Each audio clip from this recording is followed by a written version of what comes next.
Thank you, Kelsey. Next up are diseases of the stomach and dumping syndrome. First is gastrointestinal reflux disease, which is also known as GERD.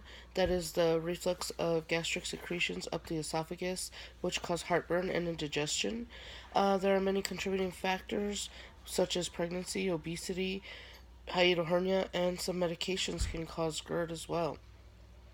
To reduce the complications of GERD, you need to stay away from fatty foods, eat frequent small meals,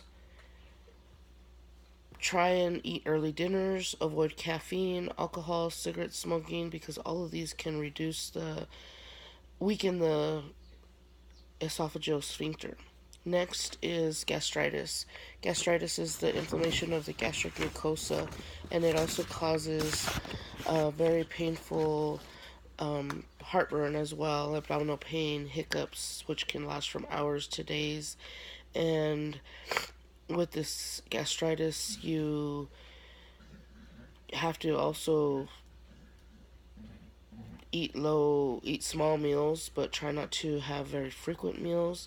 There are different types of gastritis. You can have acute gastritis, which can occur suddenly, or chronic gastritis that can be a lifelong thing, and you have to do lifelong changes in your styles. So you need to not eat frequent meals, avoid caffeine, alcohol, decrease your stress in your life, decrease the NSAIDs you consume, and also try not to eat any spicy foods. You need to also watch for vitamin deficiencies. On to peptic ulcer disease. Ulcer disease is the erosion of the gastric mucosa in the stomach or the duodenum. It is long-term use of NSAIDs. It's caused by a long-term use of NSAIDs or by the H. pylori bacteria. It can cause heartburn, constipation, or diarrhea. You can also have the smell of urea on your breath as well as tarry stools. If this occurs, some people can even get anemia from the blood loss. If the H. pylori is the presenting factor, your physician will prescribe antibiotics to cure that, and you must avoid frequent meals to decrease gastric secretions being formed. Other things to avoid are the NSAIDs, smoking, caffeine, alcohol, cigarettes, and spicy foods. Moving on to dumping syndrome. Dumping syndrome is common in people have had gastric bypass surgery.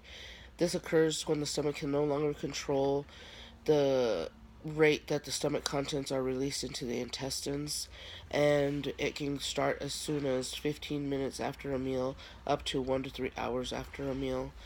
Symptoms are feeling of fullness, um, diarrhea, nausea, abdominal cramping, and the symptoms can also be relieved once the intestines are emptied, but it can also cause hypoglycemia. Avoid drinking any fluids when you eat meals. You need to try and lay down 20 to 30 minutes after a meal to decrease the dumping, and monitor for vitamin B12 deficiencies. Next on the agenda is lactose intolerance. Lactose intolerance is the deficiency of the enzyme lactate, which digests lactose, and that can cause an intolerance to dairy foods such as milk, cheese, sour cream, chocolate.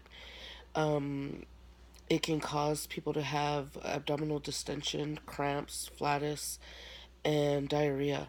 So clients need to limit their intake of these high lactose foods, and they need to be monitored for vitamin D and calcium deficiencies. Next are ostomies, ileostomy and colonoscopy. An ostomy is a surgical opening created to the outside of the abdomen, and it can be done through the ileum, which is an ileostomy, or through the colon, which would be a colonoscopy. Main concerns for this is electrolyte maintenance. The colon absorbs lots of water, sodium, and potassium. So after surgery, patients are placed on a liquid diet and slowly advanced into a solid diet. Um, the their clients are asked to increase the protein in their diet so that they can promote healing. as well as needing support from family members or support groups for risks of altered body image. Last is the diverticulosis. Diverticulosis is a condition where pouches are made in the intramuscular part of the sigmoid colon. This is caused by increased intraluminal pressure. The pouches are called diverticula, and there's not really a why there's not really a problem unless they become inflamed, and that's where feces gets caught in there and becomes inflamed and irritated. They it can cause painful abdomen pain, nausea, vomiting, constipation, diarrhea, fevers, chills, and tachycardia. If the condition is persistent and is really bad, they might be hospitalized for it. To avoid diverticulosis, you need to eat a diet high in fiber, and so that your stool can pass through the intestines very easily. Avoid foods with seeds or husks, and the client must continue the diet adjustments to prevent further occurrences. And that's all for my section. Thank you for your time, and next up is Dennis.